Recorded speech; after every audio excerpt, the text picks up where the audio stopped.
फिलहाल की चर्चा पर लौटते हैं और चर्चा ये कि भारत का सबसे बड़ा न्यूक्लियर पावर प्लांट कुडानकुलम ये फिलहाल अपने दस्तावेज लीक होने के कारण सुर्खियों में है। रॉयटर्स की माने तो हैकर्स का ग्रुप है वर्ल्ड लीक्स, जैसे विकीलीक्स है ऐसे ही वर्ल्ड लीक्स नाम से एक हैकर्स का बना समूह है तो दुनिया के अंदर सबसे बड़े खतरनाक समूहों में से एक माना जाता है। उसने इस डेटा को डार्क वेब पर डाल दिया है।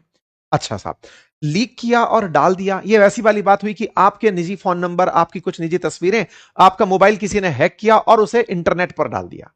तो इंटरनेट पर डालने की जगह डार्क वेब पर क्यों डाला? डार्क वेब पर अपराधियों का मिलना जुलना होता है। अब ये डार्क वेब क्या होता है? फिलहाल के लिए ऐसे समझ लीजिए कि मैं अगर आपसे ये कहूं कि यहां से आप जहां भी फिलहाल मुझे सुन रहे हैं, यहां से अपने दोस्त के घर जाइए, कई तरह के रास्ते होंगे जाने के लिए, गूगल से पूछेंगे तो आपको बेस्ट रास्ता बताएगा।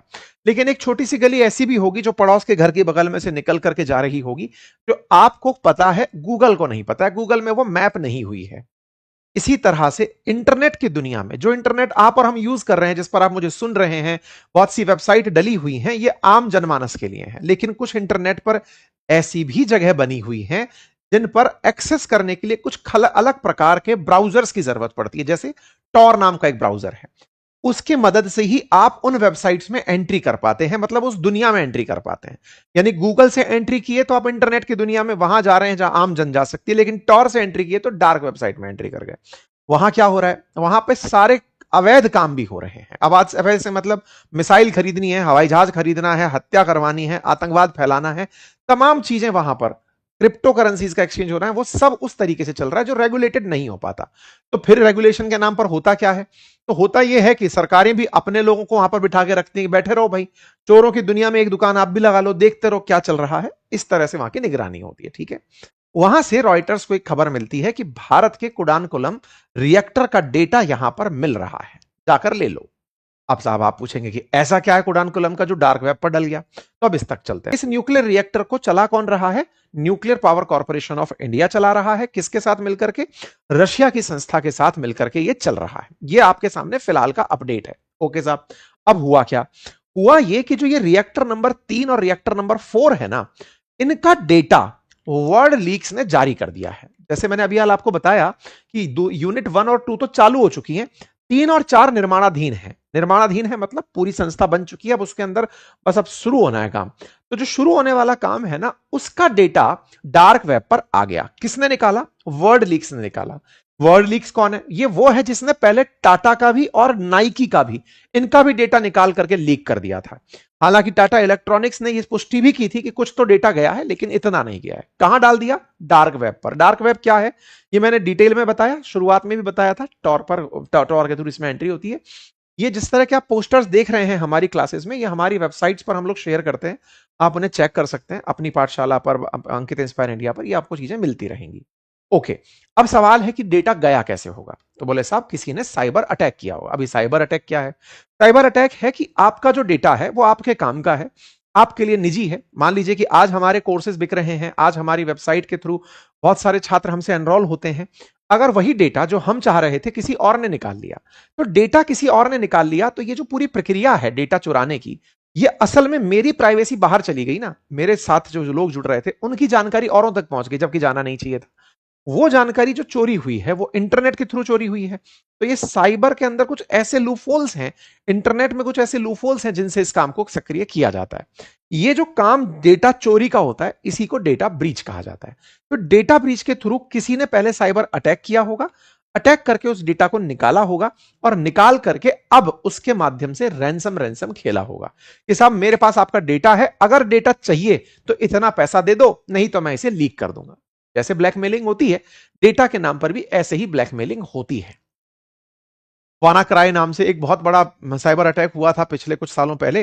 वो बहुत बड़ी सुर्खी बना था, कंप्यूटरों की स्क्रीन पर वानाक्राई लिखा आता था कि या तो क्रिप्टो में पेमेंट करो, नहीं तो आपका डेटा का पूरा डेटा डिलीट कर देंगे कंप्यूटर का। तो काफी बड़ी चुनौतियां इंटरनेट के कारण बनी रही हैं। ठीक है साहब, ये चाहते क्या है? डेटा के बदले धन चाहते हैं। धन काय में लेते हैं? क्रिप्टो में लेते हैं। तो ये एक काम इनका ऐसे चलता है। अब ये डेटा निकला कहां से? सवाल सबसे बड़ा ये बना। तो पता चलता है कि ये डेटा निकला एक थर्ड पार्टी के डेटा सेंटर से, जिसका नाम था योट्टा। योट्टा नाम की एक कंपनी जो रिलायंस का साथ काम कर रही थी, वहां से डेटा ब्रीच हुआ। अब इसकी क्या कहानी है?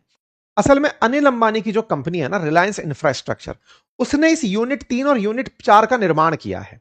उसे बकायदा इस काम को करने के लिए 1081 करोड़ का टेंडर दिया गया था कि आप इसका निर्माण करेंगे, इंफ्रास्ट्रक्चर का काम है, आप बनाएंगे। मतलब वो जो संयंत्र बन रहा था जिसमें कि इंजीनियरिंग का काम था, स्ट्रक्चर का काम था, कंपोनेंट्स लगाने का काम था, ये सब काम रिलायंस को दिया हुआ था। रिलायंस अपना सारा डेटा योट्टा नाम की एक कंपनी को देती थी। ये ऐसे समझिए एनपीसीआईएल ने रिलायंस को काम दिया, रिलायंस ने योट्टा में अपना डेटा रखा। योट्टा के ऊपर अटैक हुआ। रिलायंस ने इस बारे में जानकारी भी दी कि साहब योट्टा पर हुआ था। वर्ल्ड लीक्स ने असल में योट्टा से सारी जानकारी उठाई। इस बात को रिलायंस ग्रुप ने स्वीकारा भी कि साहब हमारे योट्टा के ऊपर कुछ साइबर हमले हुए थे। संदिग्ध गतिविधियां उन्हें मई 2026 में दिखाई दे गई थी। यह बात योट्टा ने भी स्वीकार कर ली। भारत सरकार का क्या कहना है? साहब ये तो डेटा कहां से चला गया? रिलायंस के पास। अब बेसिक सा सवाल है, रिलायंस को काम ही क्यों दिया था? भाई कोई तो काम करता ही। अब आज के बाद हो सकता है, इस घटना के बाद रिलायंस को आउटलिस्ट कर देता है कि तुम रहने दो, अब एलएनटी से काम कराएंगे, जो जिससे भी काम कराएंगे। कुल मिलाकर बात यह है कि डेटा लीक हुआ। अब डेटा लीक हुआ, यह चुनौती कितनी बड़ी है, अब हम इस पर चलते हैं। क्योंकि इस डेटा के अंदर यूनिट 3 और 4 की पूरे वेंटिलेशन और कूलिंग सिस्टम के ब्लूप्रिंट है। इसके अंदर कॉमन कंट्रोल रूम जो है उसके पूरे की पूरे फ्लोर के लेआउट है, कहां पे कहां क्या क्या बना हुआ है, कौन कौन सप्लायर हैं उनकी सूचियां हैं, इंस्पेक्शन रिपोर्ट्स हैं इसके अंदर, इसमें कौन से इंस्ट्रूमेंट हैं उनकी तस्वीरें हैं। और तो और अगर यहां आतंकवादी हमला हो जाता है तो $112 मिलियन का बीमा मिलेगा, उसके दस्तावेज हैं, क्योंकि पहले से दस्तावेज बन के रखे होते हैं। अब वो सारे की सारे डेटा अब डार्क वेब पर डाल दिए गए हैं। कुछ इस प्रकार का डेटा डाला गया है। एक सिंबॉलिक है, आप इसको समझ सकते हैं कि इस तरह से कहां क्या बना हुआ है, क्या मास्टर प्लान लेआउट है, इस तरह की चीजें इंटरनेट के माध्यम से उपलब्ध है। भी कितना सही कितना गलत अपन तो पुष्टि नहीं कर पाएंगे, ना तो कुरान अपन चलाते हैं, ना डार्क वेब पर अपन है। इंटरनेट पर कुछ ऐसी जानकारियां तैर रही हैं। इसका मतलब यह हुआ कि न्यूक्लियर पावर प्लांट की यूनिट 3 और 4 का डेटा रिलायंस इंफ्रा के योट्टा में डेटा रखने से वहां से लीक हुआ। अब वो बाजार के अंदर उपलब्ध है। लगभग 8.5 लाख फाइलें, जिसमें 19,000 संवेदनशील खबरें हैं, उनको अपलोड करने का दावा किया गया है। ठीक है साहब। अच्छा, अब इससे होगा क्या? मतलब सबसे बड़ा पॉइंट यह है कि अब डेटा तो आ गया, करोगे क्या? अब देखो, इस डेटा को और कोई व्यक्ति यूज कर सकता है। आप पूछेंगे कैसे यूज कर सकता है? कल को किसी को अगर यह पता है कि इस ऑपरेशनल सेंटर में, इस फ्लोर पे इस कंपनी की मशीनें लगी हुई हैं, और उस कंपनी की मशीन में अगर मैं बग डाल दूं तो वहां से निकली हुई बग इनके पूरे पावर प्लांट में अंदर जा सकती है। ये इसको आपको समझने के लिए थोड़ा सा इसको मैं पूरा इतिहास में लेकर चलता हूं कि ये कितना खतरनाक हो सकता है। मतलब इसको किस तरह से मतलब टारगेट किया जाता है। इसके पीछे आपने कुछ दिनों पहले एक फिल्म भी आई थी जिसके अंदर, मतलब वेब सीरीज थी, स्पेशल ऑप्स 2 करके, जिसमें अपने पूरी डेटा चोरी को लेकर के अगर वो देखा हो तो ठीक है, अदरवाइज मैं आपको एक रियल लाइफ एग्जांपल देता हूं। साथियों, एक स्टनक्स करके, स्टक नेट करके एक ऐसा ही मामला हुआ था 2010 के अंदर। हुआ क्या था कि ईरान के अंदर नतांज में कुछ सेंट्रीफ्यूगल मशीनें लगी हुई थी जो यूरेनियम को एनरिच कर रही थी। एनरिच का मतलब यूरेनियम का जो ओर होता है ना, जिसे आप पिच ब्लेंड कहते हैं, उसे रिफाइन करके यूरेनियम बनाने तक, यानी कि वो वाला यूरेनियम जिसकी शुद्धता 90% से ऊपर हो, जो न्यूक्लियर बॉम्ब बनाने के काम आता हो, इसके लिए सेंट्रीफ्यूगल मशीनें चलानी होती हैं। सेंट्रीफ्यूगल मशीनें किसी कमांड पर चलती हैं, सेम स्पीड पर चलती हैं, सेम प्रकार से चीजों को निकालती हैं, तब जाकर के उसमें से यूरेनियम बाहर निकल कर आता है। मतलब ऐसे समझिए कि मथना, जैसे दूध मथ करके मक्खन निकालते हो, ऐसे पिच ब्लेंड को मथ मथ करके प्योरिटी बाहर निकालते हैं। इसके लिए सेंट्रीफ्यूगल मशीनों को घंटों काम करना पड़ता है, कई दिनों तक चलती है। इस तरह का इन्होंने एक पूरा प्लांट बना रखा था नतांज में, ईरान वालों ने। अमेरिका और इजराइल को यह पता था कि ये लोग यूरेनियम एनरिचमेंट करने में लगे हुए हैं। अब इन्हें रोके कैसे? रोकने के लिए उस नतांज पे या तो हमला करें। अब हमला तो आप देख ही रहे हैं, आए दिन हो रहा है, लेकिन कोई फर्क नहीं पड़ रहा, क्योंकि उन्होंने इतना गहराई के अंदर बना रखा है अपना प्लांट कि वहां पर कोई बम का असर ही नहीं होता। मतलब बम का असर इतनी गहराई में कि अमेरिका के जो 80-80 फीट तक जाकर नीचे मिसाइल जा सकती है, उससे भी जाकर नीचे उन्होंने अपने प्लांट बना रखे हैं, तो उस पर असर नहीं होता। तो फिर क्या हो सकता है साहब? फिर इन्होंने क्या किया, एक पेन ड्राइव के अंदर अपना ये वायरस डालकर भेज दिया। इंटरनेट से ऑपरेट ना हो सके ऐसा नतांज का न्यूक्लियर जो प्लांट चल रहा था, उसमें किसी आदमी को लालच देकर के पेन ड्राइव के माध्यम से ये स्टकनेट करके जो वायरस है ये भेजा। ये स्टकनेट वायरस जब वहां गया, किसी कंप्यूटर में अप्लाई हुआ, स्क्रीन पर सब नॉर्मल दिख रहा है, और वो जो सेंट्रीफ्यूगल मशीनें हैं जो शुद्धि कर रही हैं, वो अचानक तेज होकर चलना शुरू हो गई। कुछ मशीनें एकदम स्लो होकर चलना शुरू हो गई। मतलब पूरा माल फंक्शन हो गया। माल फंक्शन ये कि जिस गति से चलना था वो पूरा बिगड़ दिया। ये वैसे है कि भाई दूध मथने के बाद घी निकलता है, बोले तेज चला दो, दूध फैला दो। ये बिल्कुल धीरे चला दो, सब मिला दो, सब दही और दूध एक साथ मिल जाएगा, जो बिल्कुल कंसोलिडेटेड टाइम और वो सब सही है, वो सब बिगाड़ दिया। 2010 की घटना है ये। इस घटना के पीछे कहा गया कि अमेरिका की सीआईए और इजराइल की मोसाद ने मिलकर यह काम पेन ड्राइव से करके ऐसा काम हुआ जिसकी वजह से ईरान आज 10 साल पीछे, अदरवाइज वो पहले ही कर लिया होता है ये सारे काम। बार बार आप इजराइल को कहते सुनते थे ना, साहब इन्होंने पूरा बना लिया है यूरेनियम, बम फोड़ देंगे, वो पूरी कहानी यहां से निकल कर आती है। ठीक है साहब। अब आप कुरानकुलम के बारे में सोचिए। अगर ब्लूप्रिंट आपके पास है कि इस जगह पर इन इन कंपनियों की मशीनें लगाओ आएंगी, आपके यहां पर सीधा चलकर कोई नहीं आ रहा। क्यों? क्योंकि इंटरनेट को आप पहले से ही बहुत एक ड्राई लेयर बनाकर रखते हैं कि अंदर का इंटरनेट बाहर के इंटरनेट से बिल्कुल कनेक्ट नहीं होगा। पूरी तरह से सिक्योरिटी को मेंटेन करते हैं। भारत की बड़ी एजेंसीज हैं, सर्टेन जैसी, जो इस बात को सुनिश्चित करती हैं। लेकिन अगर कोई कंपनी का प्रोडक्ट पार्ट आपने लगाया, आपने कोई पार्ट, जैसे इनके अंदर भी इन्होंने सीमेंस करके जो कंपनी है उसके पार्ट लगाए हुए थे, वहां से एंट्री मारी थी इन लोगों ने। आपने कोई कंपनी का पार्ट घुसाया, आपको नहीं पता उस कंपनी के पार्ट को साइबर हैकर्स ने पहले से ही, दुश्मनों ने, देश के दुश्मनों ने टारगेट किया हुआ था कि तुम जब भी इस पार्ट के अंदर खराबी पाओगे, नया लगाओगे, तो हमारा वाला उसके अंदर घुस जाएगा। जैसे आपको याद है ना, पिछली बार जब हमने ईरान के अंदर और लेबनान के अंदर देखा था, उनके फोन फट गए थे। अगर आपको याद हो तो एक बार इजरायलियों ने बहुत पहले से ही कभी कोई वॉकी टॉकी के अंदर बग लगा रखी थी। तो एग्जैक्टली इन लोगों के साथ भी यहां पर ऐसा हो सकता। मतलब अगर सीधे तौर पर हमला ना हो तो भी भविष्य के अंदर चुनौतियों से इनकार नहीं किया जा सकता। साइबर एक्सपर्ट इसे एक थ्रेट मानते हैं। उनका मानना है कि यह एक खतरनाक घटना है। हालांकि अभी चूंकि वहां पर कोई काम नहीं हो रहा है, अभी के लिए नहीं, लेकिन भविष्य के लिए अगर उस चीज को जो बाहर आई है उसे अगर दुश्मनों को हाथ लग गया, अब जब सबके सामने है तो दुश्मनों ने भी उसको ढंग से देख लिया होगा।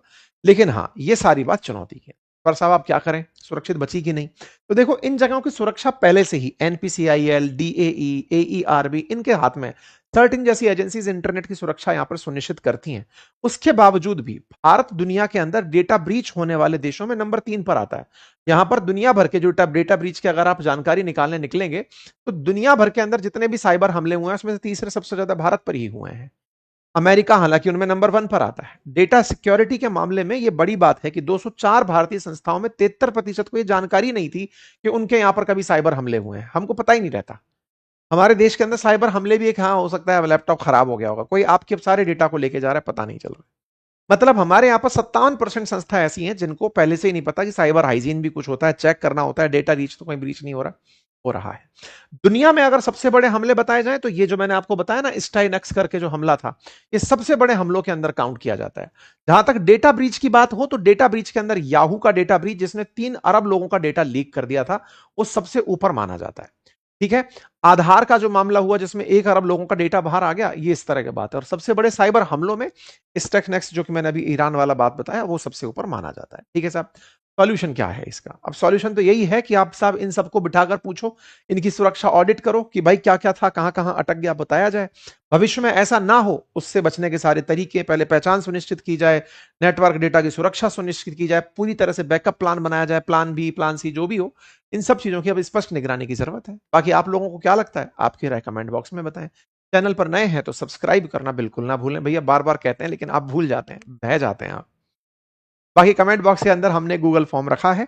अगर आप हमारी ये वेबिनार ज्वाइन करना चाहते हैं जिसमें हम पर्सनैलिटीज को हमारे ट्रेड्स के आधार पर डिकोड करेंगे, तो संडे सुबह 11 बजे मुलाकात होगी। उसके लिए आप गूगल फॉर्म भर दीजिए। धन्यवाद।